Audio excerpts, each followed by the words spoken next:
Got a new little adventure today. I'm at an old spot that's been very, very good to me over the years. But I'm going to try a different machine this time, one that I've only used one time before. So bear with me if my settings are all messed up and I don't find a whole lot because I'm learning. But what we're going to do today is we're going to use the Deus. I'm sure a lot of you guys have heard of the Deus. It's supposed to be a killer machine in the iron. And we're going to find out here today, because this is a river that has tons of iron in it. There's lots of fence wire and nails and just tons of stuff all up along through there. But there's tons of bullets mixed in too. And one added thing is that the ground is really mineralized right here.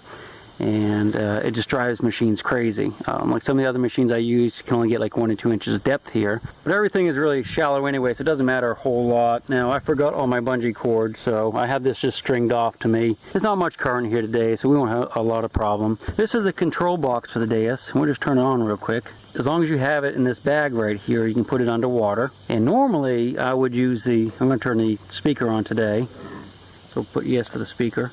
Yeah, it's already on. You can hear it. So normally what is it? Yeah. Okay, so normally what you would do if you were in the water like this is Deus actually has some waterproof headphones that you can put in. They call them back phones or something, but they actually stick in your ears. And they're really cool. And that would connect right into here. And then you keep this box close to the antenna, because there's actually a lot of electronics in here. And it will send the signal up the rod to the antenna here, which is, I have tape right here for now, because I don't plan to go underwater with it much, because it's not that deep. This actually sends a radio signal from here to here. So if this is underwater, and this is not underwater, and the antenna is not close to it, it doesn't communicate. And that's one problem I've had. The first time I took it out, I didn't realize that's what happens. And it kind of created some discomfort for me. But, you know, I called up the guys, and where I got the machine, and they explained to me how to use it. Now, I didn't bring all the gear I was supposed to bring today because I got in a rush and left. I'm actually going to be gone 4 days on the road, and this was just my first stop, and it's only going to be half a day, but the day's already half over. So let's get right to it. We're going to work our way up through here and see if we can't find a bullet or two. It's a little family of deer down there. Looks like mama and baby, and maybe an aunt or an older sibling. Here they go. I just wanted to show you this too before we get started. In order to get that little speaker symbol to disappear, I had to hit the yes button, which was right here. So now I have all the controls are up and running, and we can go ahead and get started. You can see it's flashing no coil, no coil. It can't communicate with the coil because the machine is completely underwater. What I need to do is bring this up out of the water. Now we should start communicating in just a couple seconds. It doesn't take long normally. Yeah, see, it's already got it. It's working fine now. Now here's my first target. Well, that's iron. I can see it right there.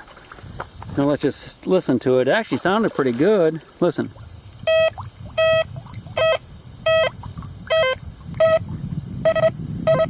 Yeah, it kind of has a broken up sound.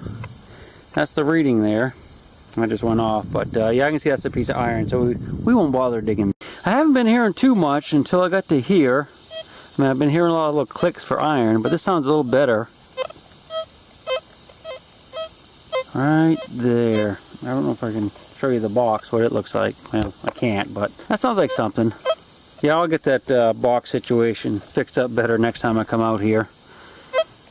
But I think there's something right about there, just at the tip of my foot. So let's just go under and fan and see if we can see it.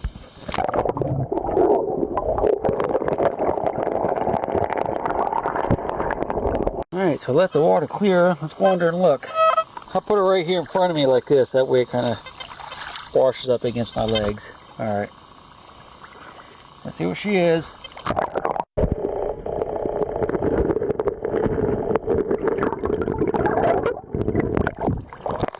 Well, it's not a Civil War bullet, but it is a bullet. That's a modern one. Probably from a deer hunter or somebody shooting beavers. Well, this one sounds pretty good. It's probably laying right on top, whatever it is. That's hard clay right there. Might be able to feel it. Yep, it's a bullet. Wow, look at that. That's a Sharps. That could be Confederate or Yankee. But this is actually a Confederate camp right here, so that's a ringtail sharp. That's my favorite bullet, by the way. I like it. Probably washed out of this bank right here. That's why I was laying right on top. Cool. That was our first real relic of the day. Hopefully there'll be more. Sounds like there might be something right up in here. Yeah, right there. Let's scratch around up there with the pick just for a second. Which I have right here. I guess you should do a pin. Ow! Ow, that ground is hard. Do the pinpointer first. Make sure I don't want to hit it. Yes, it's buried a little ways. Alright, I'll smash it with a pick. I'm going to try to do this one-handed. What I did is I tried to get up in front of it. And hopefully it'll be in that loose dirt. We're right about in here. Alright, let's try this again. Yeah, see, it's right there. Yeah, man, I almost hit it, huh? Guess I misjudged. Aquachigger almost destroyed it.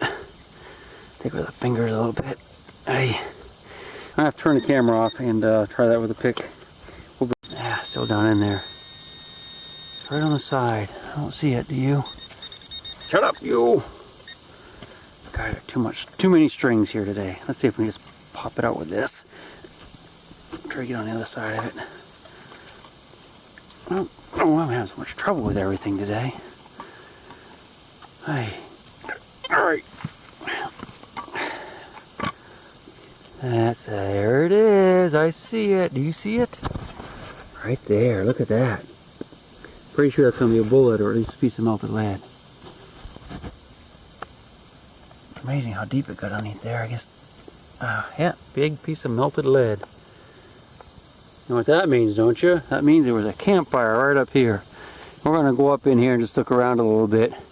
I have looked up on top a lot, but there's so much silt here from floods that I think the stuff is really buried. Well, you can see how dark that layer is, and it starts getting lighter and lighter and lighter. So these bullets and things could actually be down a foot or two right here. But we'll go up there and look around just a little bit. This one doesn't sound too bad.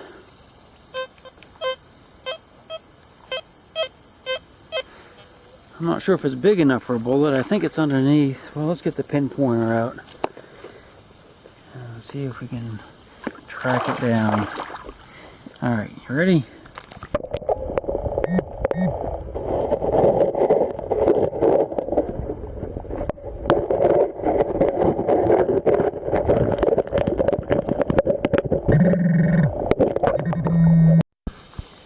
Alright, well, let's look at that little flat button I just found. It's a pretty nice little one. The shank's missing.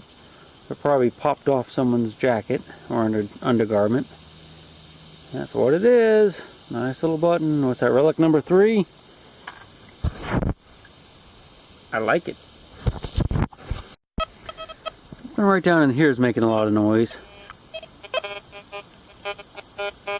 I guess it, well, so I'm getting some iron, but I'm also getting some good squeaks. So let's hit it with a magnet. Let's see what's down there. See if there's any iron or nails or whatever, because there are a lot of nails down here. Then we'll try it again. Alright, what do we get? Oh yes, we have barbed wire, square nails, and a rock with a lot of iron in it. It might have just been that barbed wire that we hear squeaking. Let's see. That was it. Yep, that's all it was. So that made it easy, just grabbing the magnet and sticking it down there, didn't it? Now we don't have to fiddle with the pinpointer and all that other stuff. It's a nice little squeaker. It's kind of behind this stump and stuff though, so I don't know, it could be a can or it could have washed off this bank right here. But it sounds nice and solid, so hopefully something good. Right there. So see how I'm doing this? I'm going to show you how I'm pinpointing. I'm going like, say, left to right and find out where it's the loudest. And then I'll go kind of up and down, find out where it's the loudest. I'm kind of making an X over it. So I know the target is like right here. Might even be able to reach down and just grab it. Yep, I did. It's a bullet! Looky! That's a Confederate Gardener right there. That's a good Confederate bullet. Now being white like that, we know that it was exposed to oxygen up on the bank there somewhere, up in the woods probably. That's a good bullet right there. I like it. We'll check the hole. Make sure he doesn't have his partner down there with him. His tent mate. Nope. Alright, we'll look all around in here close though. Because where there's one, there's usually more. But we're going to turn the camera off because we have 4 days and not a lot of battery life. Alright, so that about wraps it up for the hunt here. I did pretty good. I got about half a dozen bullets. I've been here a couple hours, but I really need to get a move on. I got some other places I want to go and check out before it gets dark. And this is only day 1 of a 4-day trip, so I don't want to get bogged down in any one spot. But this is what I ended up with here today. I got a nice shell fragment. This is from a artillery shell from American Civil War, piece of a Hotchkiss. Got a bunch of bullets, got a round ball, got some ring-tailed sharps, got some nice Gardners. This is just a regular Sharps carbine, and a couple pieces of brass, and a sinker or two. So it was a really good hunt. I enjoyed it. I actually found more than I thought I would today. Bugs are really bad, but let's go get on down the river, and we'll go to the next spot, and maybe get another hunt in before the end of the day. That would be sweet, huh? We still have 5 or 6 hours before it gets dark, so it's possible. Let's do it.